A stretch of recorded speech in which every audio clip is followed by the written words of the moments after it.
Hi folks, working on the old tractor today and changing the oil, and there's probably a lot of videos out in YouTube about doing that kind of stuff, but maybe not. I'm sure there's at least a few, but now there'll be one more, I guess. But already took the big plug out and drained my old oil out. I'm going to change the filter here in a minute. And just wanted to bring up something I probably never mentioned before. The plug on this is 1.25 inch size, and it's a square. It's not 6-pointed like that, it's square, 4-point, what I'm trying to say. And if you're going to have a tractor like this, you need a large crescent wrench. And a 12-inch, I think the biggest I've come across is that oil pan plug. And a 12-inch won't open wide enough. You need at least 15-inch crescent or bigger.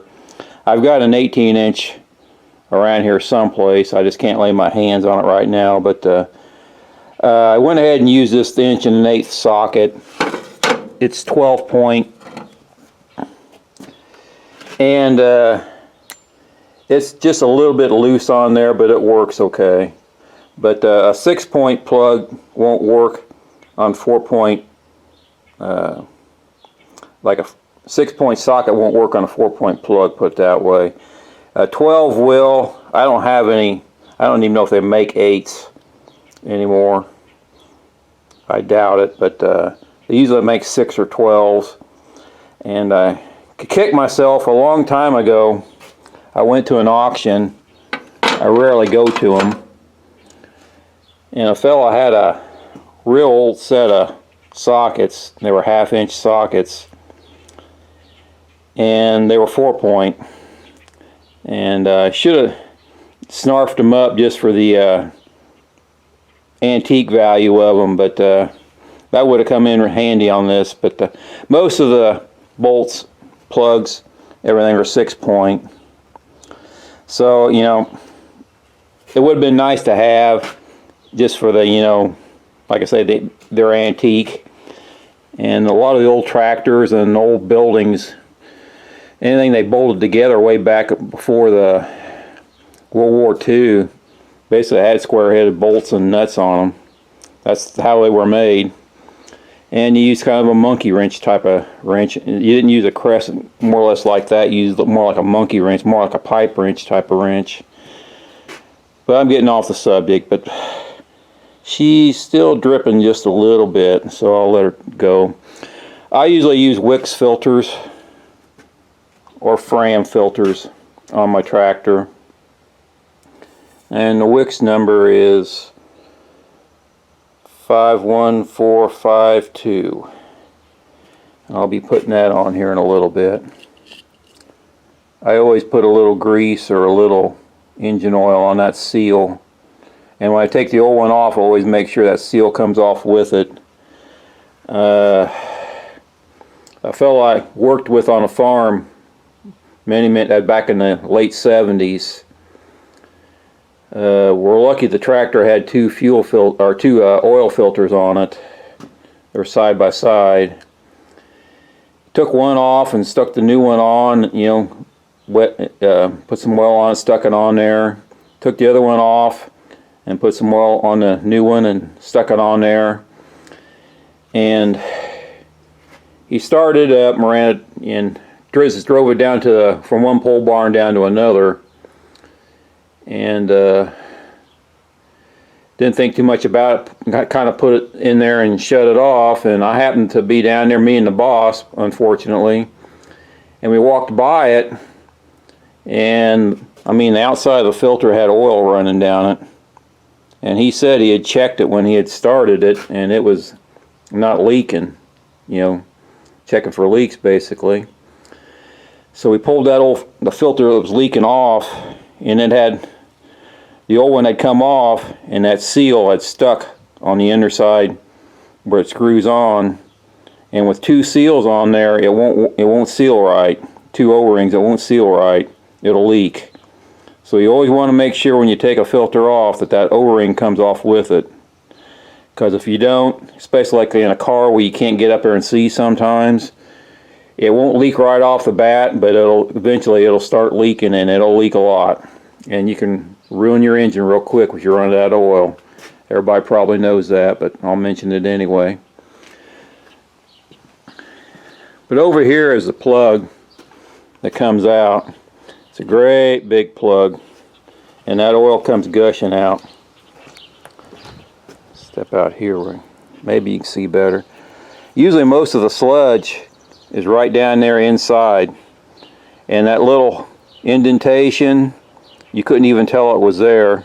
It was so full of sludge. I mean, not a ton of sludge, it's just that's where most of the sludge seems to accumulate.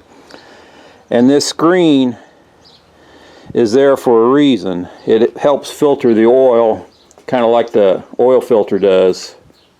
The oil pump has a line that comes down, and it has a cup that fits around this rather kind of tightly. This plug's kind of hard to get back in there sometimes, and it draws the oil up through this screen and then up into the oil pump, and that kind of helps filters out any, I don't know, large clumps of sludge, anything like that. But the sludge is usually heavy enough it can't work its way up into the pump, and it'll collect in the bottom here and collect around the, when you pull out the bottom of the screen, it'll have sludge on the outside too. And it's important you let the pan drain really well. It's important you clean this out really well. I stuck a rag in there with a screwdriver and went around and around and around. I don't recommend pulling this screen off the plug and trying to clean it. You can kind of damage this thing real easy. I mean, it's real hard to get it out of shape. And like I say, sometimes you just sit there and the hardest part of changing oil of this thing is getting the plug to fit this screen to go back up into the oil cup and then thread on there straight. At least for me anyhow. But you know, I'm awkward with that kind of stuff and dexterity and all that good stuff, but just one of those things to remember about it. Going ahead and put this plug back in, and then I'm going to change that filter. Back again. Only took me about 5 minutes to get the plug in there, and kind of wrestled with it for a while and kind of getting to the point where I was about to get frustrated, and then pop, went right up in there and screwed right in. So I can't begin to describe if I'm doing it wrong or it's just particular, but it's you got to have the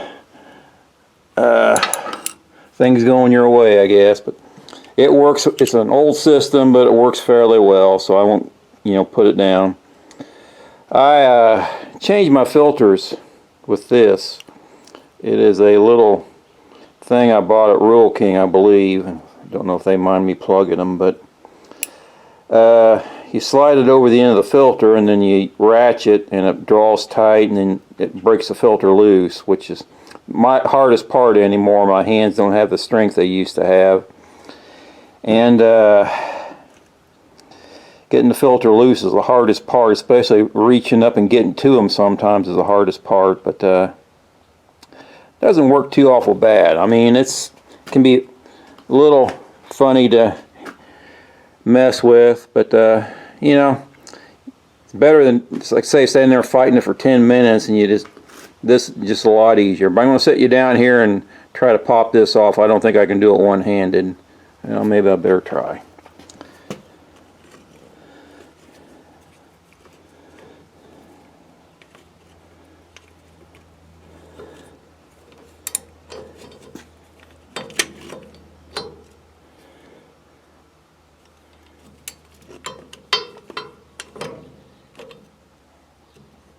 Yeah, I'll set you down here.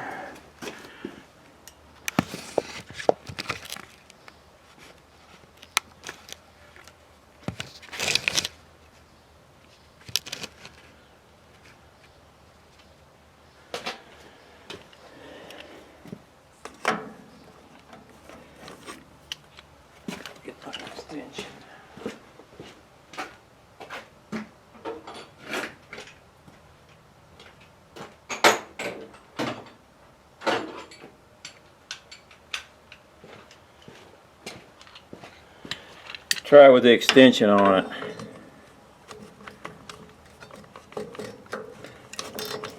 There we go. Going to work now.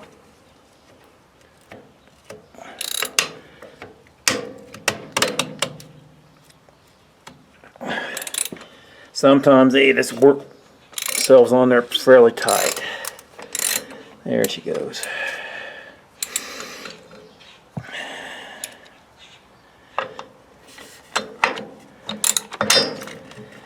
And it comes right back off.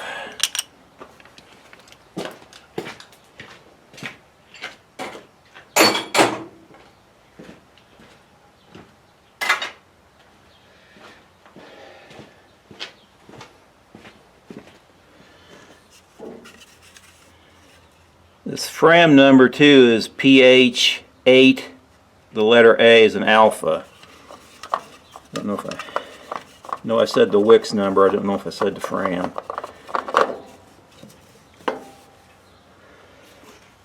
And the ring is off. Came off with it. I put a little oil on this to help it seal.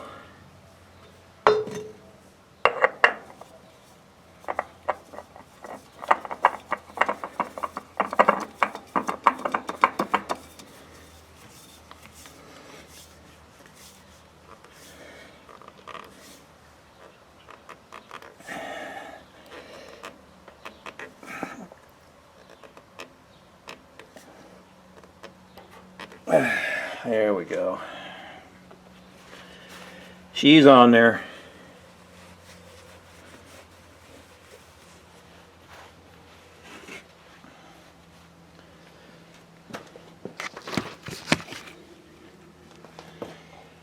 Brand new filter. Okay, I'm going to put the last cord in there now. This is the breather hole for the crankcase up by the distributor. I didn't show putting the first 4 quarts in because it's just boring stuff, but put the last quart in. I usually put 5 quarts in. That brings it up about halfway after it's filled the filter up. It's an awful big filter. And gets it between full and add about halfway, which is good enough for me. Maybe later on I'll throw a quart of 40 weight or something in. What I'm putting in there is 1040 weight, just regular car motor oil. And I highly recommend you put the multi-weight in there. The straight 30 weight or straight 40 weight is okay for the summertime. In the wintertime, this old oil pump, they're not as efficient as the newer ones.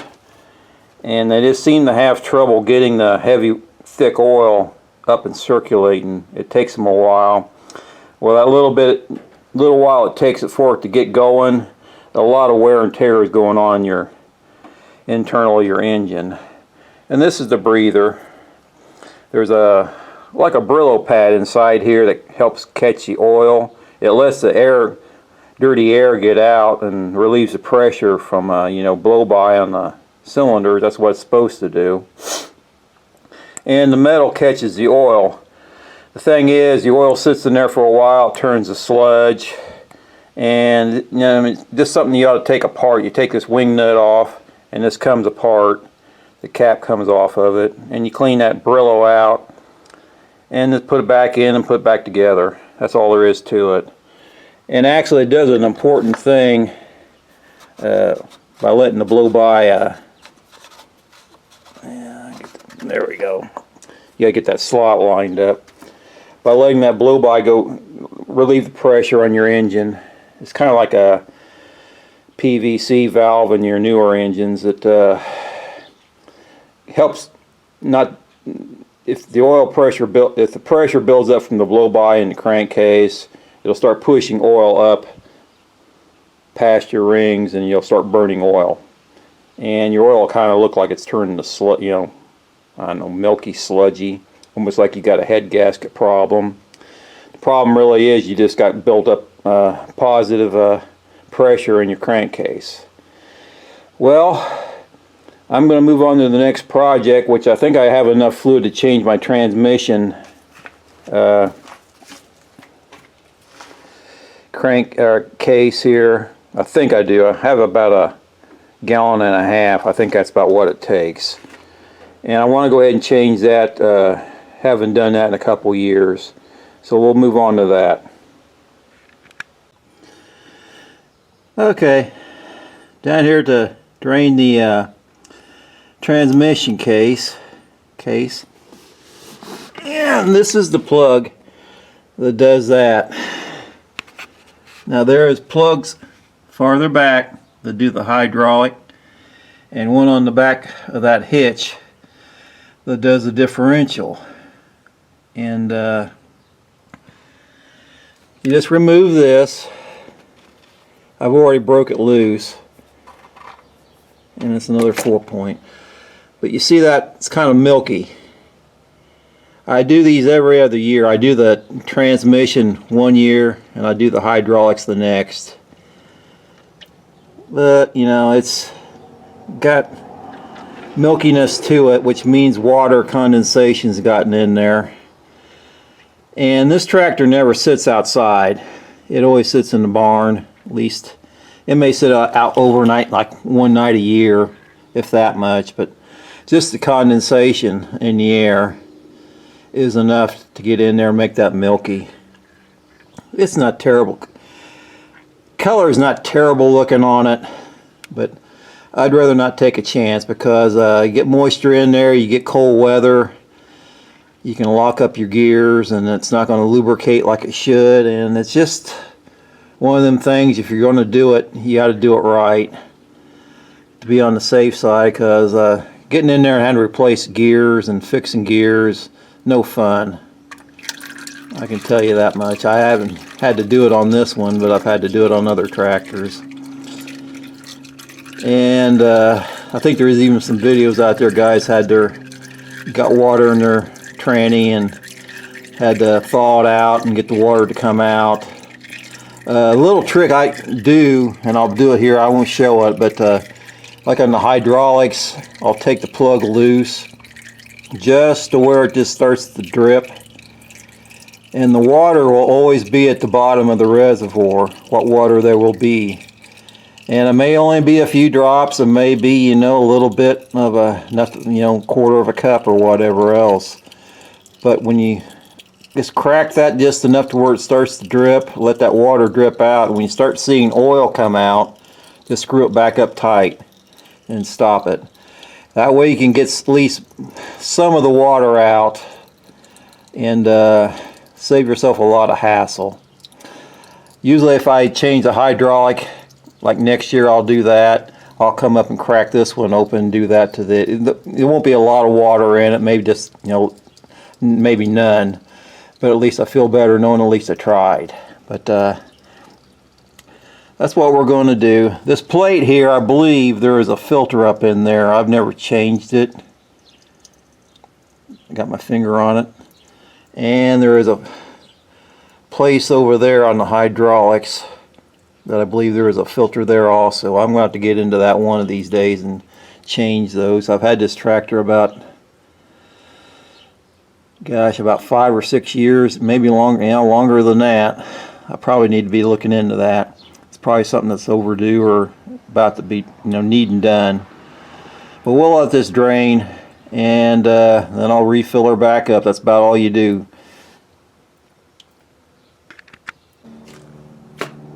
Okay, well, I got my drain plug back in.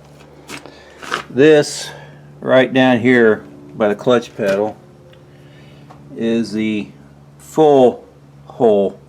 You take that plug out, you start to pour your fluid in the top. When it starts to run out here, that's enough. You put your plug back in, you don't add any more. And that's basically all there is to it.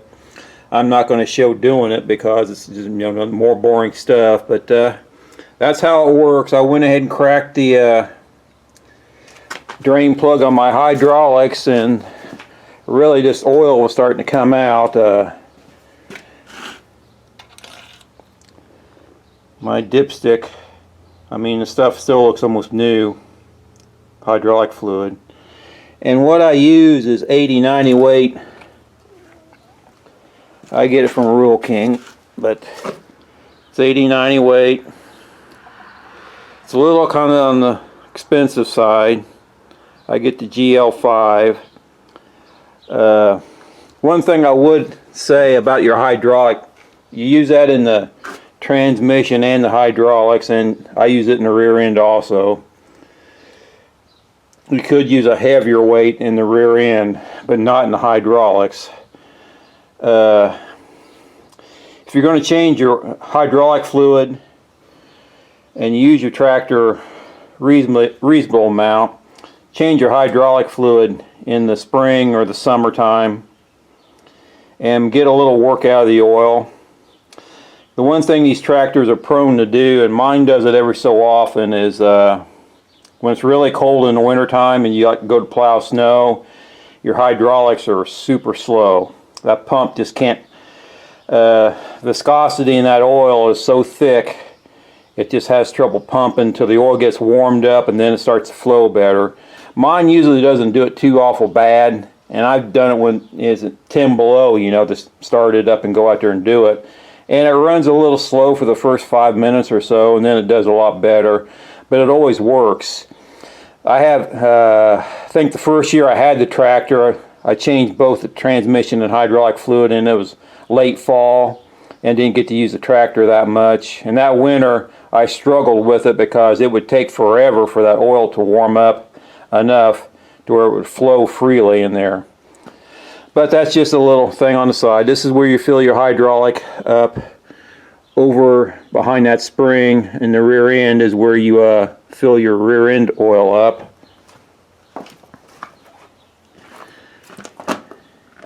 And you can't see, but right here is a fill plug, just like on the transmission.